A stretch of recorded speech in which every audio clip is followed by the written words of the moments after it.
যখন মানুষের সব আশা শেষ হয়ে গেল, তখন যাদের কাছ থেকে অনেকের পিতার মাতাও আশা করে না, একজন শহীদের পিতা আমাকে বলেছেন যে আমার ছেলেটা সকালে ঘুম থেকে উঠতে বিছানাটা করতো না, আমি তাই 20 দিনও কাপড় ধুতে দিই নাই। সেই ছেলেটা জীবন দিয়েছে, আমি নিষেধ করছি যে শুনে নাই, আমাকে হাত দিয়ে কলা মাথায় হাত দিয়ে কাছে আমার সন্তান চলে গেছে, এই জন্যই তুই দুনিয়াতে ফেরত আসছে বাবা। আমি ঋণী, আমার পরিবার ঋণী, পুরো জাতি ঋণী এই শহীদের। আমি যখন আমার পরিবারের কাছে ফেরত আসি, আমি তাদেরকে জানতে চাই 8 বছরের অন্ধকার, আমাকে বলো কি হয়েছে 8 বছর। সুপার ফ্রেশ ফর্টিফাইড সয়াবিন তেল, শুরু হোক হেলদি লাইফের জার্নি। কারা খবর রেখেছিল, কারা খোঁজ দিয়েছিল তোমাদের? শুনতে পেলাম যে আমাদের নিকটাত্মীয়রা আমাদেরকে ভুলে গিয়েছিল, আমার বন্ধুরা ফোন ধরতো না, আমার ওয়াইফের ফ্রেন্ড লিস্ট থেকে সবাই আনফ্রেন্ড করে দিয়েছিল। যারা আমার পিতার কাছ থেকে সুবিধা নিয়ে বড়লোক হয়েছে, তারা তাদের আত্মীয় স্বজনের বিয়ের দাওয়াত পর্যন্ত দিত না আমাদের।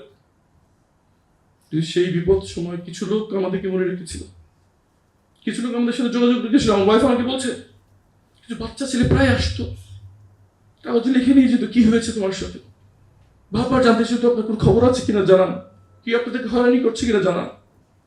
আমি বললাম কারা আসলো, জানতে পারলাম সেই বাচ্চা কয়েকটা ছেলে হচ্ছে সেই সংগঠন, এই সংগঠনের অনুষ্ঠানে দাঁড়িয়ে আছে হিউম্যান রাইটস সাপোর্ট সেন্টার, সবচেয়ে নিয়মিতভাবে পরিবেশন করে,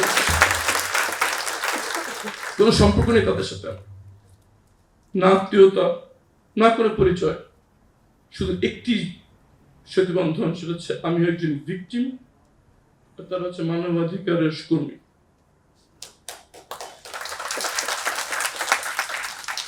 আমি পরিবার অন্তঃস্থল থেকে, পরিবারের পক্ষ থেকে কৃতজ্ঞতা জানাচ্ছি হিউম্যান রাইটস সাপোর্ট সেন্টারকে।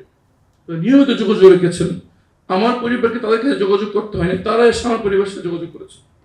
আমার ওয়াইফকে তাদের কাছে যেতে হয়নি, তারা এসে আমার ওয়াইফের কাছ থেকে তথ্য কালেক্ট করেছে। এটাই হওয়া উচিত ছিল, কিন্তু দুর্ভাগ্য হলো সত্যি অনেক নামি দামি মানবাধিকার সংগঠন সেটা করতে পারেনি।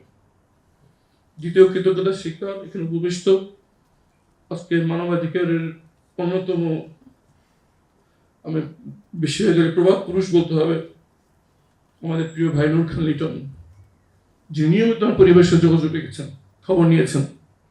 এবং হিউম্যান রাইটস সাপোর্ট সেন্টার সেটা আমি আসলাম, তাদেরকে জানতে চাইলাম যে তোমরা কিভাবে এত নিয়মতান্ত্রিক কাজ করেছো। তারা বলেছে তাদের প্রশিক্ষণদাতা, অন্যতম প্রশিক্ষণদাতা হচ্ছে নূর খান লিটন ভাই। আমি অন্তত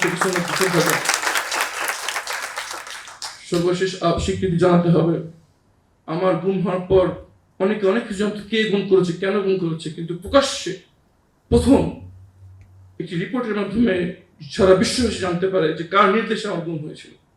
সেই রিপোর্টটি করে ব্রিটিশ জার্নালিস্ট ডেভিড বার্গম্যান, দি প্রিন্ট ওয়েবসাইটে, যে প্রথমবার মতো তিনি রিপোর্ট করেন যে শেখ হাসিনার সরাসরি নির্দেশে আমার গুম হয়েছে। সহধর্মিনী স্যার হোসেন এখানে উপস্থিত আছেন, আমাদের সম্মানিত আইন অঙ্গনে তিনি একজন আইকন। আমরা সবাই তার দিকে তাকায় লয়ের প্রতি ডেডিকেশনের দিক দিয়ে। ওনার পিতা বাংলাদেশের সংবিধানের প্রবক্তা, যে সংবিধান ওনার পিতা রেখে গিয়েছিলেন, সেখানে যে মৌলিক অধিকারের ধারাগুলো ছিল সেগুলো যদি আমাদের নীতি একটা মেনে চলতো, তাহলে আজকে এতগুলো নিষ্পাপ প্রাণকে জীবন দিতে হতো না, আমার যৌবনকারীকে অন্ধকার ঘরে কাটাতে হতো। আসলে আমরা শপথ গ্রহণ করি, এই বাংলার মাটিতে সবচেয়ে পবিত্র জিনিস যেন হয় মানুষের অধিকার, একজন মানুষের অধিকার, আর কেউ যেন কখনো কেড়ে নিতে না পারে, সে যেই হোক, যত শক্তিশালী ব্যক্তি হোক, যত শক্তিশালী দল হোক, যত শক্তিশালী পরাশক্তি হোক, এই বাংলার মাটিতে আর কারোর অধিকারকে কেড়ে নিতে পারবে ইনশাআল্লাহ। আসুন আমরা একসঙ্গে কাজ করি।